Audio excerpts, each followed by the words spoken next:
2025 సంవత్సరం ఆగస్టు నెల 2వ రాశి వృషభ రాశి. తులా వృషభయోర్భృగు, శుక్రుడు అధిపతి.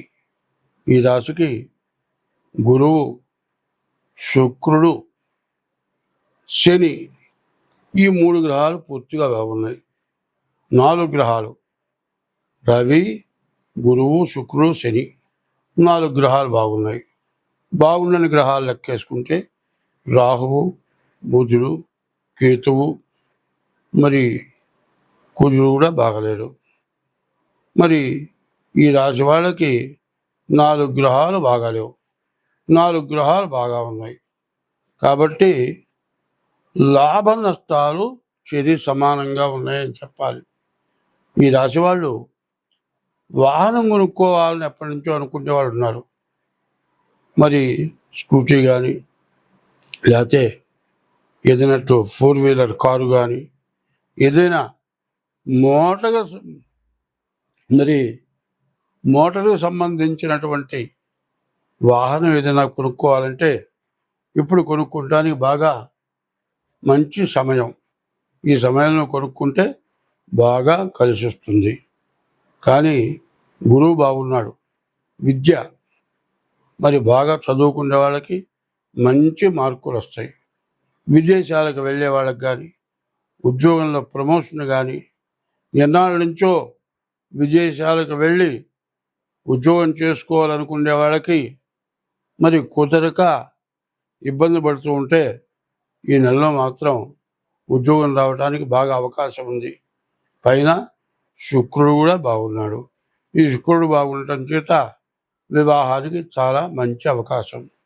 మరి ఈ సంవత్సరం ఆగస్టు నెలలో శ్రావణ మాసం వచ్చింది. ఈ శ్రావణ మాసంలో మరి శ్రావణ శుద్ధ చతుర్దశికి ముందుగా వచ్చే శుక్రవారం రోజున వరలక్ష్మి వ్రతం చేసుకుంటారు. కానీ ఈసారి శ్రావణ శుద్ధ చతుర్దశి శుక్రవారం అన్నీ కలిసి వచ్చినాయి. ఇట్లా ఎన్ని సంవత్సరాల నుంచో రాలే. శ్రావణ శుద్ధ చతుర్దశి శుక్రవారం కలిసి వచ్చింది. ఇది చాలా విశేషం. ఈ రోజున వరలక్ష్మి వ్రతం చేసుకోవడం చాలా మంచిది. ఈ వరలక్ష్మి వ్రతం చేసుకోవటమే కాదు, శ్రావణ మాసం మరి అయినా ఆగస్టు నెలలో జూలై 24 నుంచి శ్రావణ మాసం ప్రారంభమైంది. ఆగస్టు 8వ తారీఖు రోజున శ్రావణ శుద్ధ పూర్ణిమ శుక్రవారం కలిసి వచ్చింది. ఈ సంవత్సరం చాలా గొప్ప విశేషం. కాబట్టి మరి జూలై 24 నుంచి కూడా ఆగస్టు నెలాంతం వరకు కూడా ప్రతి శుక్రవారం గడపకు పసుపు రాయటం, వాకిటికి తోరణం కట్టడం, గడపకి పసుపు రాజు బొట్టు పెట్టడం, అమ్మవారి దగ్గర దీపారాధన చేయటం, ముత్తైదు కాళ్ళకు పసుపు రాసుకోవటం, పూలు పెట్టుకోవటం, ప్రతిరోజు కూడా లక్ష్మీ అమ్మవారిని పూజించాలి. ఈమె వరలక్ష్మీ దేవి అంటారు. నీవు కోరుకుంటే ధనాన్ని ఇచ్చామ వరలక్ష్మి. అటువంటి వరలక్ష్మి వ్రతం ఈ నెలలో వచ్చింది. పైన లక్ష్మీ ఇచ్చే ఐశ్వర్యం కంటే చంచలమైంది. ఈశ్వరుడిచ్చే ఐశ్వర్యం శాశ్వతమైంది. ఈశ్వరుడిచ్చే ఐశ్వర్యం ఎట్లా ఉంటుంది? శాశ్వతంగా ఉంటుంది. మంచి కీర్తి తెస్తుంది, మంచి ధర్మకార్యాలు చేయిస్తుంది, కుటుంబ వృద్ధి కలిగిస్తుంది. కాబట్టి ఈ శ్రావణ మాసం తెలంగాణ అందరూ కూడా ఈశ్వరుడికి అభిషేకం, వరలక్ష్మి వ్రతం చేస్తారు. ఇది చాలా విశేషం. ఈ నెల ఈశ్వరార్చన, అమ్మవారి పూజ ఎవరైతే చేస్తారో వాళ్ళకి సంవత్సరం అంతా కూడా మంచి ఐశ్వర్యం వచ్చి సుఖ సంతోషాలతో ఉంటారు.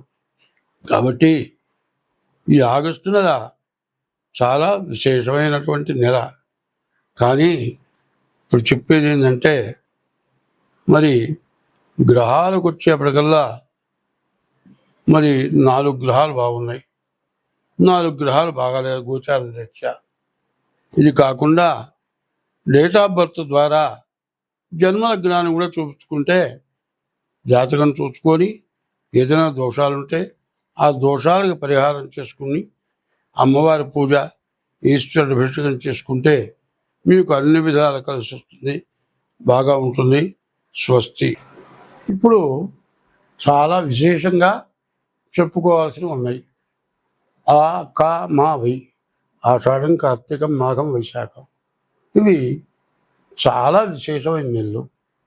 ఆషాఢంలో ఆషాఢ శుద్ధ ఏకాదశి, తొలి ఏకాదశి రోజున శ్రీ మహావిష్ణువు పాల సముద్రంలో యోగ నిద్రలో ఉంటాడు. కార్తీక మాసంలో కార్తీక శుద్ధ ఏకాదశి రోజున తులసి వనంలో భూలోకంలోకి వస్తాడు. కాబట్టి ఈ నెలలు చాలా విశేషమైనవి. ఏమిటా అంటే ఆషాఢ మాసం, మరి తొలి ఏకాదశి, మరి చిట్టు చిగిర్చి బాగా మొక్కలు మొలిచే టైము, తర్వాత శ్రావణ మాసం వరలక్ష్మి వ్రతం, ఈశ్వరుడు అభిషేకం చేసుకునే రోజులు, మరి భాద్రపద మాసం వచ్చేవాళ్ళకల్లా దేవతల కంటే విశేషమైన వాళ్ళు పితృదేవతలు. శ్రావణ బహుళ పాడ్యం నుంచి అమావాస్య వరకు కూడా ప్రతి వాళ్ళు కూడా పితృదేవతలకి మరి వాళ్ళకి శ్రాద్ధం పెట్టాలి. కనీసం తర్పణైనా చేయాలి. దర్భ వేలికి పెట్టుకొని తర్పణ చేస్తే ఆ తర్పణ చేసిన తర్వాత జంజం ఏం చేస్తాము, దండలాగా వేసుకొని నేల మీద నీళ్లు పిండి కళ్ళగద్దుకుంటాము. ఆ నీళ్లు పిండేటప్పుడు ఒక మాట చెబుతాము, ఏకేచ అస్మత్కులే జాతాః అపుత్రాః గోత్రిణో మృతః తే గృహ్ణంతు మయా దత్తం సూత్ర నిష్పీడనోదకం. ఈ సమయంలో పితృదేవతలకు తర్పణ చేశాము. నా వంశీకులు కానీ, నా గోత్రికులు కానీ, మరి ఎవరైనా కానీ కర్మ చేయక, మరి దహనం చేయక, ఎవరు తగలబెట్టక, ఎవరు సమాధి చేయక కొండల నుంచి పడి చచ్చిపోవటం కానీ, ఏదైనా కాలిపోయే వాటిలో పడి కాలిపోవటం కానీ జరిగి ఆ మనిషి ఉన్నాడనుకోని కర్మ చేయకపోతే వాళ్ళంతా నరకంలో ఉంటారు. వాళ్ళందరికీ కూడా ఈ జన్యంతో పిండిన నీళ్ల వల్ల వాళ్ళకి ఉత్తమ గతులు కలుగుగాక. ఏకేచ అస్మత్కులే జాతాః, నా కులంలో పుట్టిన వాళ్ళు, అపుత్రాః, పిల్లలు లేని వాళ్ళు, గోత్రులో మృతః, గోత్రీకులు లేని వాళ్ళు, గోత్రులో మృతః గృహంతో ఈ జన్యం నీళ్ళలో ఉంచి కింద భూమి మీద పెరుగుతున్నాను. వీళ్ళు నరకంలో ఉంటే మోక్షానికి పోవాలి అని చేస్తున్నాం. దేవతా పూజల కంటే పితృదేవులకి తలకి భాద్రపద మాసంలో బహుళ పక్షంలో కనీసం తిలోదకాలైనా ఇవ్వటం మీరు పితృ రుణం తెచ్చుకున్నవాడు అవుతారు. శ్రావణ మాసమేమో అమ్మవారు ఈశ్వరుడు, భాద్రపద మాసం వచ్చేప్పటికల్లా పితృదేవతలు, ఆశ్వయుజంలో వచ్చేప్పటికల్లా పార్వతి అమ్మవారు.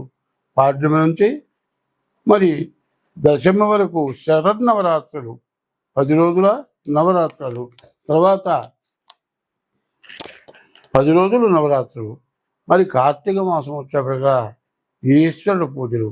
కార్తీక మాసంలో కార్తీక శుద్ధ ద్వాదశి రోజున విష్ణుమూర్తి భూలోకంలో తులసి వనంలో సాక్షాత్కరిస్తాడు. ఆ రోజున దేవుడు ఎక్కడ ఉన్నాడో మనకు తెలియదు. దేవుడి దగ్గర మనం పోవాలంటే పోలేము.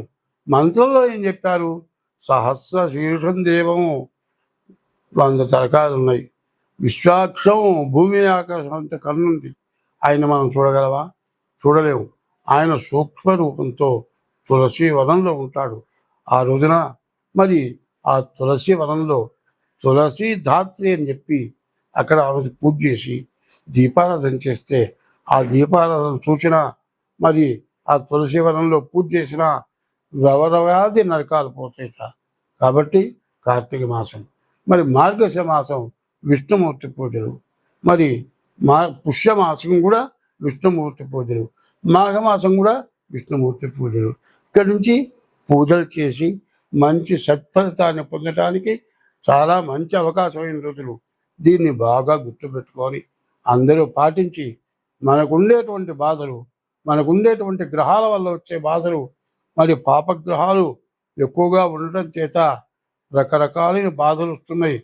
కాబట్టి వీటన్నిటినీ తప్పించుకోవాలంటే అందరూ నేను చెప్పినటువంటి దేవతా పూజలు చేయండి. దేశము, మనము అందరం బాగుంటాం. నోరు లేని జీవరాశులు ఉన్నాయి, అవి కూడా సుఖంగా బతకగలుగుతాయి. స్వస్తి.